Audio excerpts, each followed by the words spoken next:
Très chers téléspectateurs de Nyota Télévision, bienvenue dans votre magazine sociopolitique Expression Libre.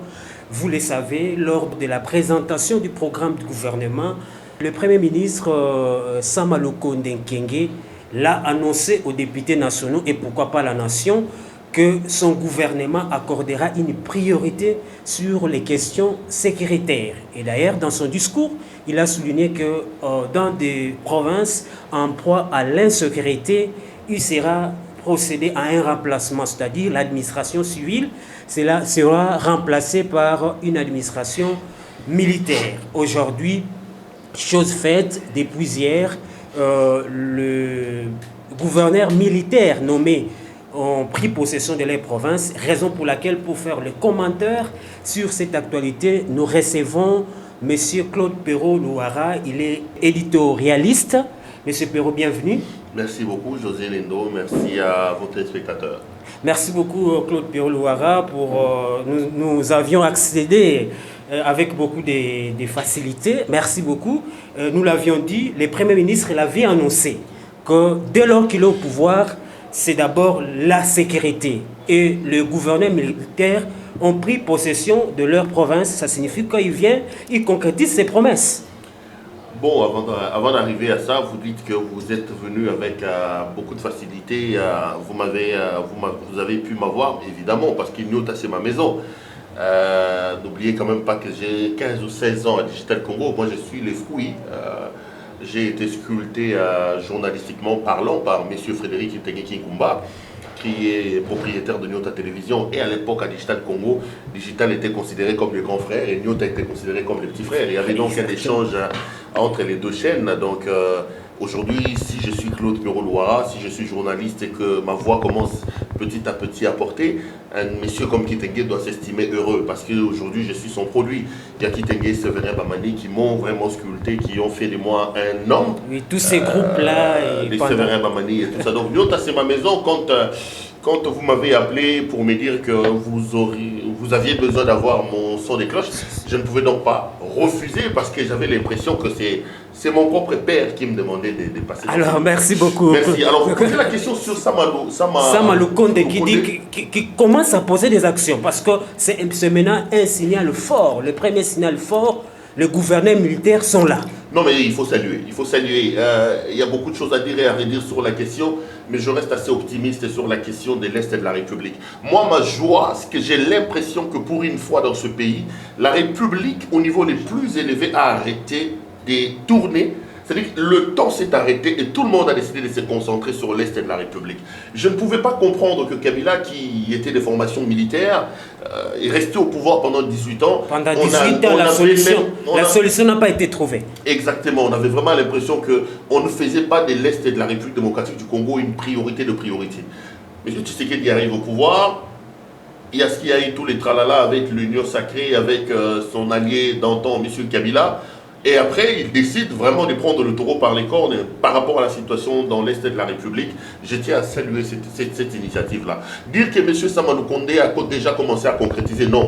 Il ne faut pas croire que l'état d'urgence est un chèque à blanc que nous donnons à ce gouvernement. C'est un bon début. Ce qu'il faut faire, il faut leur donner du courage. Il faut apporter les soutiens à nos voyants FRDC, à notre gouvernement et à notre président de la République. Ma joie, c'est de constater que pour une fois dans ce pays, le temps s'arrête. La République, au niveau les plus élevés, décide vraiment de prendre le taureau par le corne par rapport à la situation sécuritaire. Et puisque vous dites qu'il y a des bons signaux par rapport au gouvernement Sama Lukonde, mais disons-le quand même que certains groupes, certains acteurs au niveau international ont commencé à pointer du doigt sur le profil de ceux qu'on a nommés comme gouverneurs militaires. Est-ce que le temps de discuter sur le profil de ceux qui sont promis comme à la tête de ces provinces-là, provisoirement? Nous sommes en démocratie. En démocratie, ce n'est pas du tout le règne de la pensée unique. Moi, quand M. Tshisekedi avait décidé de lancer son état d'urgence, avant même qu'il nomme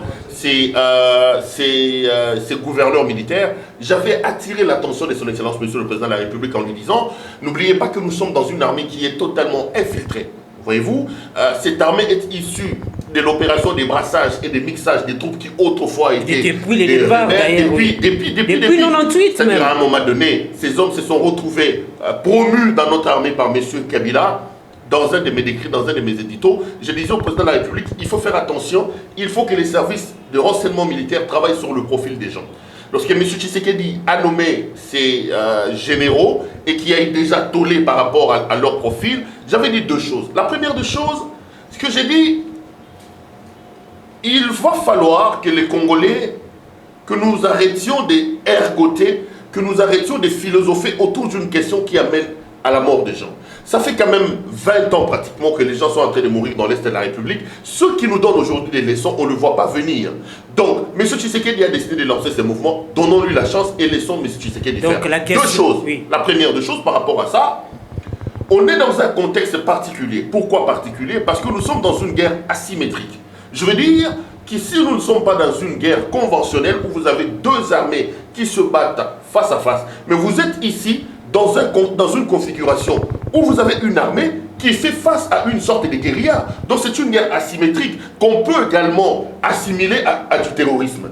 Pour une guerre comme ça, il a fallu pour que M. Tshisekedi trouve des personnes rôlées dans cette guerre-là. Donc, les rebelles qui sont aujourd'hui, les anciens rebelles qui sont aujourd'hui nommés militaires à leur décharge, peut-être le fait que M. Tshisekedi s'est dit, comme ce n'est pas une guerre qui est conventionnelle, on trouve des personnes qui autrefois avaient fait ces genres de guerre, qui connaissent un peu la configuration. Aujourd'hui, nous n'allons pas discuter sur le profil. Attendez, on avance. Non, laissez-moi terminer ma pensée. J'ai dit deux choses. La première des choses, à décharge de M. Tshisekedi, le fait qu'il peut se dire, écoutez, c'est une guerre asymétrique, c'est une guerre qui n'est pas conventionnelle, mettons en place des personnes asymétriques. Des personnes asymétriques, à mon point de vue, c'est des anciens rebelles qui ont eu affaire avec le Rwanda et l'Ouganda, qui connaissent un peu les méthodes. Ce sont ces gens-là qui ont donc été dans le RCD et dans le MLC. Ça, c'est à sa décharge. Mais à sa charge, le fait que, en décidant de mettre des anciens rebelles sur qui pèse un certain nombre de soupçons, M. Tshisekedi se prive du soutien de la communauté internationale.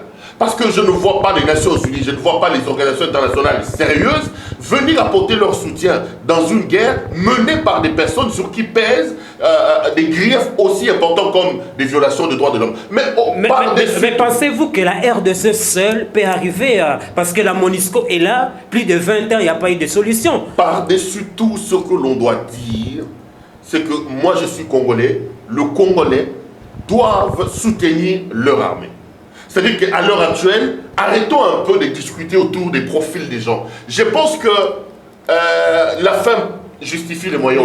La fin justifie les moyens. Et laissons le temps. C'est-à-dire que M. Tshisekedi a lancé son état d'urgence. Lorsque vous lisez l'article 85 de la Constitution, l'état d'urgence est proclamé pour un délai de 30 jours. Après 30 jours, monsieur va aller au Parlement pour demander une prolongation. Le Parlement ne lui donnera pas un chèque à blanc. Le Parlement doit étudier la nécessité de pouvoir prolonger ou de pouvoir arrêter l'état de siège.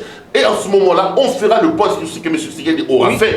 Aujourd'hui, commencer à aller soulever les montagnes, à fouiller sur la vie des gens. Je dis qu'aujourd'hui, ceux qui produisent des enquêtes et des rapports sur ces anciens rebelles étaient ici, ont tué les gens à Béni, ont tué les gens à Boutembo, ont tué les gens à Litouri. À ce niveau, ça c'est un faux débat. Non, je pense que pour l'heure, c'est un faux débat. Laissons d'abord notre armée faire son travail, soutenons notre armée, soutenons notre gouvernement, soutenons notre président de la République, on fera le point après. Et en plus, autre chose, les gens ne doivent pas être de mauvaise foi. Il ne faut pas oublier le contexte dans lequel M. Tshisekedi prend le pouvoir.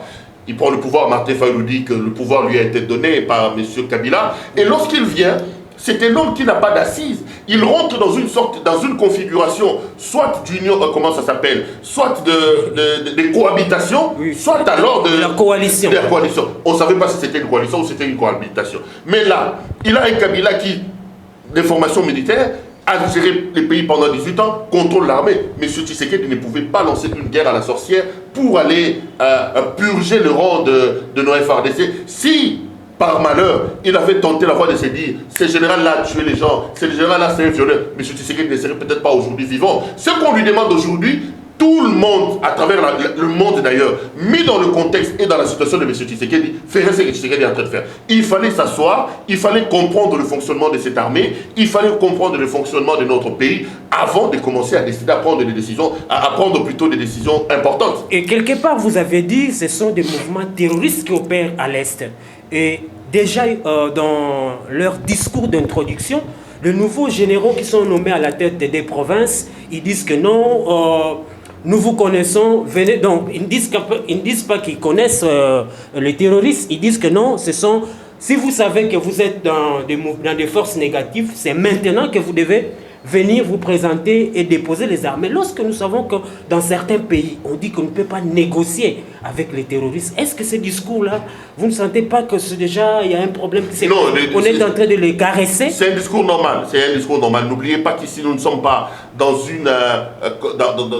un format du terrorisme classique. Vous n'avez pas Al-Qaïda ou Boko Haram ici chez nous. Ce sont des mouvements assimilés à des mouvements terroristes et de par leur façon de faire, de par leur mode opératoire. C'est-à-dire ils viennent, ils frappent et ils s'éclipsent. Mais il n'y a pas une constitution officielle d'un groupe reconnu comme étant terroriste.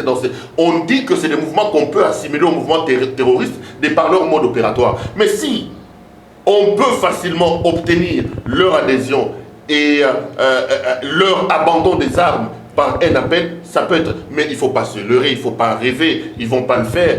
Il va falloir que les généraux qui ont été nommés comme gouverneurs des provinces, il va falloir que les forces armées de la République démocratique du Congo puissent descendre sur le terrain pour aller les déloger. Le travail se passe à ce moment-là. Tout ce que nous allons demander, c'est, je le répète, depuis un temps je l'ai dit, moi j'ai des choses, beaucoup de choses que je reproche à M. Tshisekedi. Il y a beaucoup de choses sur lesquelles je ne vois pas les choses comme lui.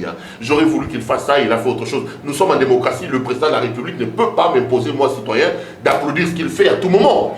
Mais sur la question de la guerre de l'Est, je voudrais vraiment que nous puissions laisser la chance, que nous puissions donner la chance à notre président de la République. Et que pour une fois, que la République, que la nation,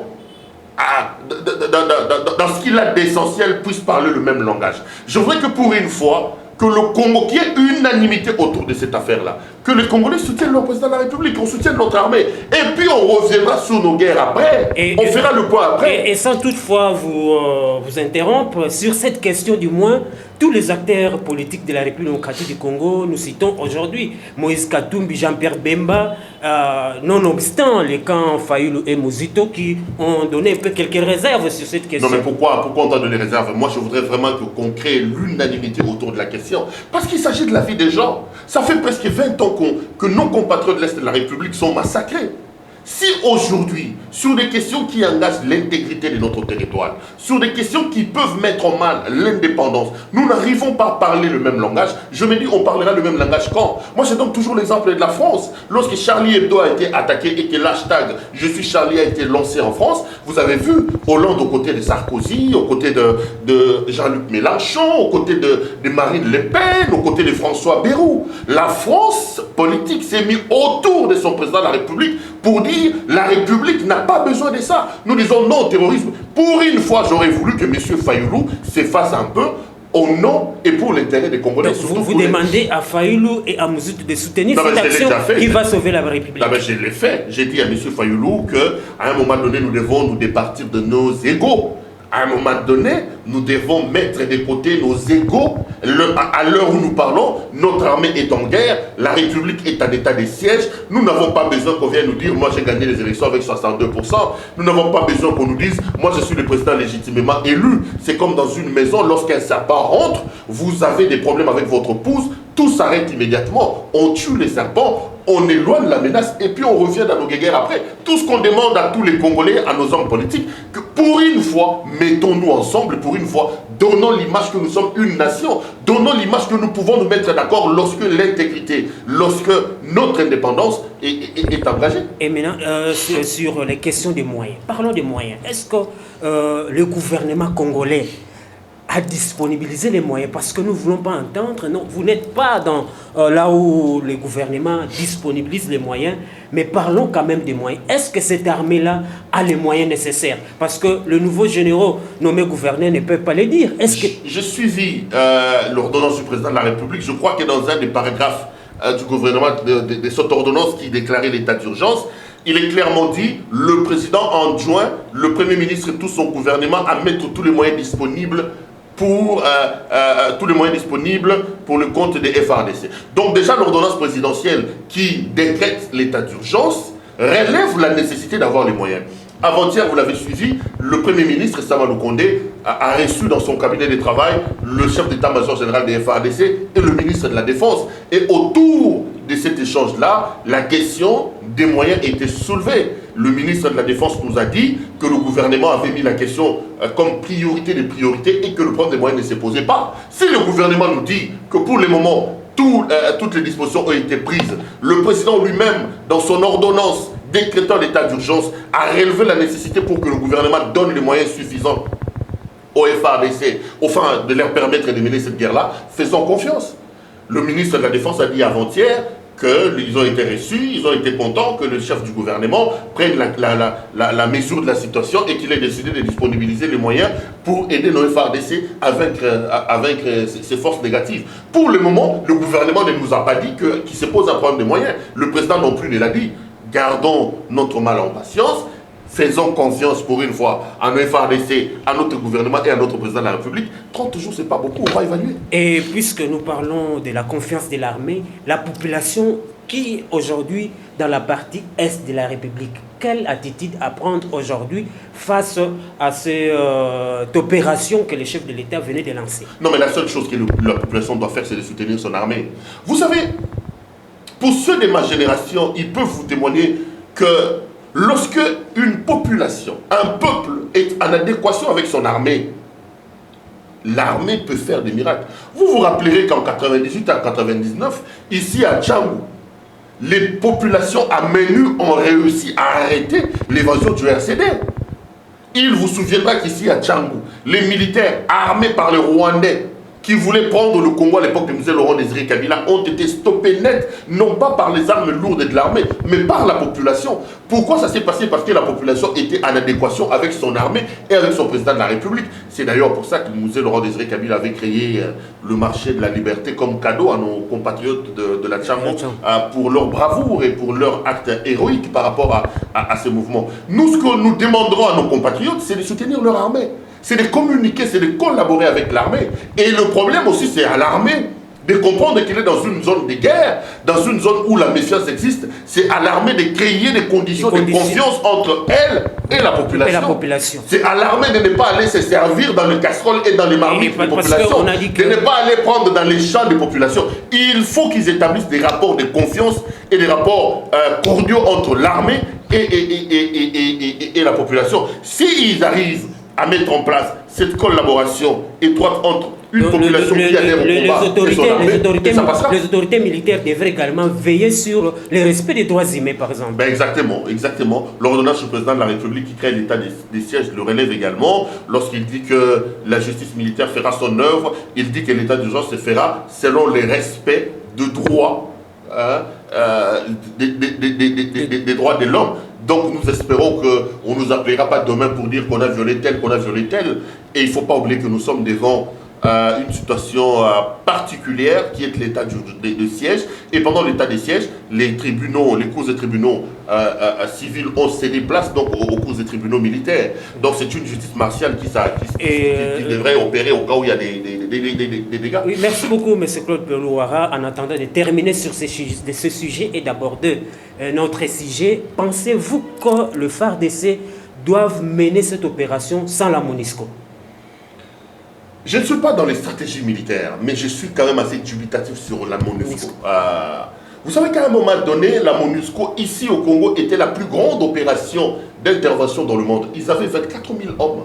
Mais je n'ai jamais compris que nous ayons 24 000 hommes, que la MONUSCO pompe autant les caisses de la communauté internationale via les Nations Unies, que la MONUSCO n'arrive toujours pas à mettre fin à cette situation. Au-delà de tout, la MONUSCO ne fera pas ramener la paix et la sécurité dans notre pays si nous-mêmes nous ne prenons pas nos responsabilités. Ce sont les FARDC qui doivent aller se sacrifier pour le Congo, c'est notre patrie. Ces gens-là, moi je ne leur fais pas trop confiance, ces gens de la MONUSCO. Ça fait presque une vingtaine d'années qu'ils sont ici chez nous, ils sont logés dans de meilleures conditions, on tue les gens au nez et à la barbe de la MONUSCO, rien n'est fait. La MONUSCO et même en Matad, ils font quoi là-bas? Non, mais je comprends rien. Donc, à un moment donné, ils étaient 22 ou 24 000 hommes ici chez nous, ils nous ont rien apporté. Espérons que l'état de siège lancé par M. Tshisekedi réussira et que finalement, on ramènera la paix et la sécurité dans cette partie du pays. Merci beaucoup. Nous allons boucler cette question liée à l'état de siège proclamé par le président de décrété par le chef de l'État dans sa partie est de la République démocratique du Congo, précisément dans des provinces, notamment l'Ituri et le Nord Kivu. Mais c'est Claude Perrault-Louaga. Vous suivez l'actualité à la lettre. Le président de la République, au Conseil des ministres, il ordonne le ministère de l'Intérieur à saisir la CENI en vue d'organiser les élections de gouverneurs dans des provinces où il y a des problèmes. Comment est-ce que vous suivez cette actualité-là, les problèmes dans des provinces? Là, j'ai comme l'impression que le président de la République ne fixe pas les lignes. Je trouve un peu d'hypocrisie dans la façon de faire. Est-ce que, je voulais ajouter, est-ce qu'il n'y avait pas moyen que le chef de l'État puisse dire, par exemple, nous réhabilitons ceux qui ont été révoqués par les assemblées ou qui ont été révoqués par les assemblées provinciales, et puis nous allons chercher comment mettre tout le monde autour d'une même table et trouver une voie de sortie. C'est justement ce que je suis en train de dire. Moi, dans cette déclaration, j'ai vu un peu, j'allais dire un peu d'hypocrisie, un peu... Vous savez, M. Tshisekedi a trouvé quand même une situation compliquée. Il a trouvé un pays en lambeaux. C'est le péché que moi je reproche à son union sacrée, par exemple. Je dis à M. Tshisekedi, Monsieur le Président de la République, nous t'avons soutenu, moi dans le cadre de mes éditos, lorsque l'idée a été lancée de se séparer de Kabila. Pourquoi? Parce que Kabila a été présenté, ou Kabila pour moi, c'est une conviction personnelle, a été un très mauvais président. Mais aujourd'hui, ils sont plus avec Kabila quand même. J'en viens. Kabila a détruit les pays. Kabila a pillé la République. Certains disent que ça, c'est un vieux discours. J'en viens justement. Dans ce contexte-là, je ne trouvais pas que M. Tshisekedi, issu de l'école du peuple d'abord avec son père, puisse aller convoler annonce avec un ancien rebelle qui par-dessus tout a détruit le pays. C'est d'ailleurs pour ça que moi j'ai soutenu l'idée de l'union sacrée quand je disais au président de la République que idéologiquement et sur le plan de l'image, c'est pas bon que vous soyez en couple avec Kabila. Mais Tshisekedi rompt avec Kabila, tout le monde applaudit. Mais moi je commence à être dubitatif et j'ai toujours dit, c'est pas la première fois que je l'ai dit, que l'union sacrée de M. Tshisekedi, je ne crois plus en cette union sacrée. Pourquoi? Je donne cet avis et je répondrai à la question. Parce qu'à mon entendement, l'union sacrée devait créer la rupture. On devait sentir la frontière entre d'un côté. Donc selon vous, l'union sacrée n'a pas créé la rupture par rapport au mode opératoire des assemblées provinciales. Vous comprendrez ce que je veux dire quand je vais aborder la question. Pour moi, l'union sacrée devait créer la rupture entre les antivaleurs, entre des choses autrefois décriées de la part de Kabila. Et pour créer la frontière, c'est au président de la République. C'est le leadership de M. Tshisekedi qui doit taper du poing sur la table pour fixer les lignes, pour fixer les limites. Aujourd'hui, M. Tshisekedi crée l'union sacrée. On ne connaît pas la vision de l'union sacrée. On ne sait pas... Mais ils se sont réunis pour dire que bientôt il y aura rédaction de la charte. Laissez-moi terminer. On ne comprend pas qu'est-ce que monsieur veut. Aujourd'hui, quand vous leur posez la question de l'union sacrée, c'est quoi? Tout le monde te répond, c'est l'idée du président de la République. Mais c'est quoi cette idée-là? Quelle est la rupture en termes de gouvernement? Ça sera formalisé bientôt, ils se sont réunis. Laissez-moi terminer. Quelle est la frontière? Je dis, quelle est, en termes de gouvernance, qu'est-ce qui a changé depuis que M. Kabila n'est pas là? Rien n'a changé. Et c'est ce qui se passe avec les provinces. Quand M. Tshisekedi vous dit qu'il enjoint le ministre de l'Intérieur de pouvoir organiser les élections, est-ce que le problème dans nos provinces, c'est l'organisation des élections? Sinon, on va tourner sur place. Attendez, il va organiser des élections. 2 mois après, on va faire tomber le gouverneur. Monsieur Tshisekedi doit d'abord nous montrer son leadership. Quelle est sa vision pour amener la paix et la sécurité dans nos provinces, pour amener la paix et la sécurité en termes de gestion de nos provinces? Qu'est-ce qu'il veut? Quelle est sa vision? Quel est son modèle? Là, vous pointez directement. C'est lui. Vous pointez du doigt aux députés provinciaux. Je ne parle pas des députés provinciaux, je parle du président de la République parce que vous m'avez posé la question. Qu'est-ce que le président veut faire de nos provinces? N'oubliez pas qu'avant de partir, Kabila a modifié la Constitution en donnant extrêmement de pouvoir au président de la République sur la question Il a même l'attitude de révoquer. Le président peut révoquer un gouverneur. Le président peut. Quand il jette la balle, c'est comme une patate chaude. Il veut pas, c'est ça. Il dit, le ministre de l'Intérieur doit organiser les élections. Mais avec quelle CENI aussi qui est fait mandat? Le problème, c'est pas la CENI. Restons d'abord sur cette affaire des provinces. Monsieur Tshisekedi doit dire, lui comme commandant suprême des FARDC, lui comme garant du bon fonctionnement des institutions de la République, il doit donner une vision claire. Il doit fixer une ligne claire sur le province. Il doit dire au gouverneur, voici ce que moi je veux. Il laisse les gens en l'air. Et il vient nous dire, le ministre de l'Intérieur doit organiser. Le problème, ce n'est pas l'organisation des élections. Le problème, c'est la ligne. Quelle est la ligne de M. Tshisekedi pour nos provinces? Qu'est-ce que M. Tshisekedi veut pour qu'il y ait de stabilité dans nos provinces? Ça, il ne dit pas. Ça, il ne dit pas. Donc, il dit, le gouverneur, le ministre de l'Intérieur, ok, on va prendre cette souvenir, on va organiser les élections dans les provinces à problème. 3 mois, 4 mois après, les mêmes problèmes reviendront. Parce que monsieur le ministre... C'est le cas de Kinshasa, on révoque, on rejette les vices et puis le gouverneur est là. Monsieur, ne nous fixez pas les lignes. C'est ça le problème de l'union sacrée. L'union sacrée commence de plus en plus à devenir comme un monstre qui n'a pas de tête, qui n'a pas de vision. Monsieur Tshisekedi, ce qu'il avait à faire, c'était de fixer les bornes. C'était de fixer les principes, les lignes, en disant, écoutez, je viens de me séparer de Kabila pour ça, voici ce que je veux, voici comment j'entends faire les choses. Ça, il ne le fait pas. Ça, il ne le fait pas. Il n'y a pas de lignes, il n'y a pas de frontières, il n'y a rien. C'est une histoire sans vision. Et quand il dit au ministre de l'Intérieur, allez organiser les élections, je vous dis, c'est une patate chaude qu'il jette. Je ne crois pas en ça. Le problème par rapport à la stabilité de nos provinces, ce n'est pas une question d'organisation des élections. C'est une question de lignes, c'est une question de vision, surtout que par-dessus tout, le président de la République a des pouvoirs très élargis, capables même de mettre fin à la tyrannie des gouverneurs de province. Oui, merci beaucoup, M. Pero Louara. Nous avançons petit à petit vers la fin de cette émission Expression Libre. Une question pour terminer. On vous accuse souvent, vous les journalistes, être à la merci des politiciens. On vous a publié d'ailleurs. Il y avait une liste là, on vous cite, vous êtes 4. Non, vous êtes à la merci d'un politicien qui vous prend en otage pour que vous puissiez... Parlez de Moïse Katumbi.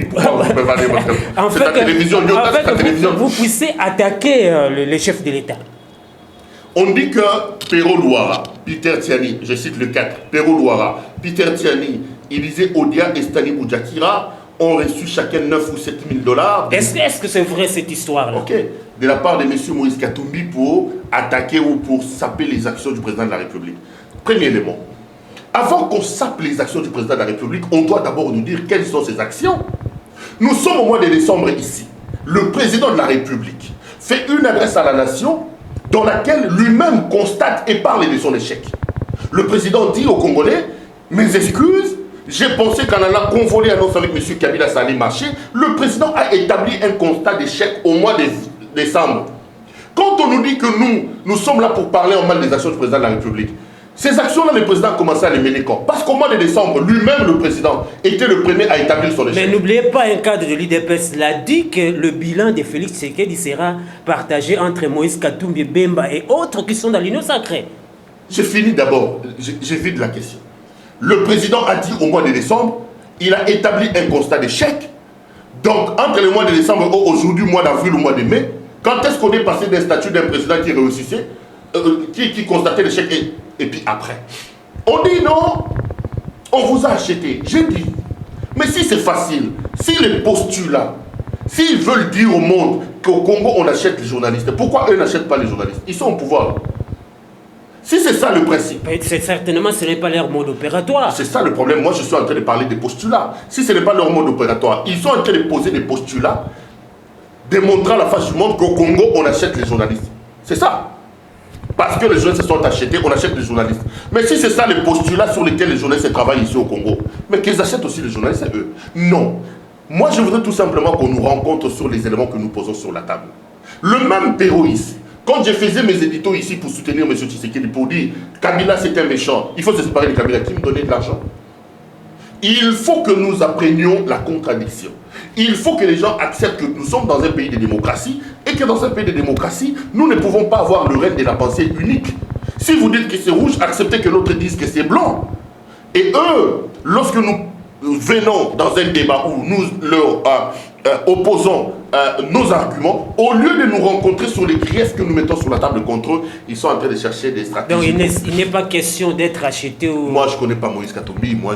Est-ce que Katumbi, c'est un acteur politique? Vous n'avez jamais rencontré Katumbi quand vous étiez à Digital, par exemple? Katumbi, c'est quelqu'un... J'ai déjà fait des interviews avec Katumbi quand j'étais encore conseiller chez Bochab. Katumbi, c'est un acteur politique. Moi, je fais des émissions politiques, je peux le rencontrer à gauche et à temps. Mais dans le contexte dont on évoque ici, que rencontrer Katumbi, que Katumbi m'a donné l'argent pour attaquer Félix, moi, je n'ai jamais rencontré Katumbi pour qu'il me dise qu'il a donné de l'argent à Tshisekedi. Katumbi, j'ai fait des interviews avec lui quand j'ai quand même fait 15-16 ans à Digital Congo. J'ai vu Katumbi. Mais dans le contexte où on vous dit que Katumbi a appelé les gens, Katumbi a donné... Je ne l'ai jamais rencontré pour qu'il me donne de l'argent, pour que Katumbi dise va raconter tel ou tel autre. Non, je trouve que c'est tout simplement manquer du respect aux gens et surtout manquer des arguments par rapport aux griefs. On doit vous rencontrer par rapport aux idées. Moi, je suis en train d'expliquer aujourd'hui que l'Union sacrée de M. Tshisekedi n'a pas de vision. Ok, merci beaucoup, très chers téléspectateurs. Nous sommes arrivés pratiquement à la fin de ce magazine Expression Libre sur Nyota Télévision. Claude Perrault-Louara, nous t'avions récit en qualité d'éditorialiste dans notre émission. Merci de nous avoir fait honneur. Merci beaucoup. C'est moi qui dois vous dire merci. Et courage, courage. Je sais que le travail est tellement difficile et important. Battez-vous. Je connais Kitenge Kikumba, je sais que c'est un battant. C'est un warrior. Il fera de son mieux pour que Nyota soit placé là où il devrait l'être. Donc, courage à vous. Merci beaucoup. Nous sommes arrivés à la fin de ce magazine sociopolitique Expression Libre sur Nyota Télévision. Très chers téléspectateurs, nous allons nous retrouver à la prochaine occasion.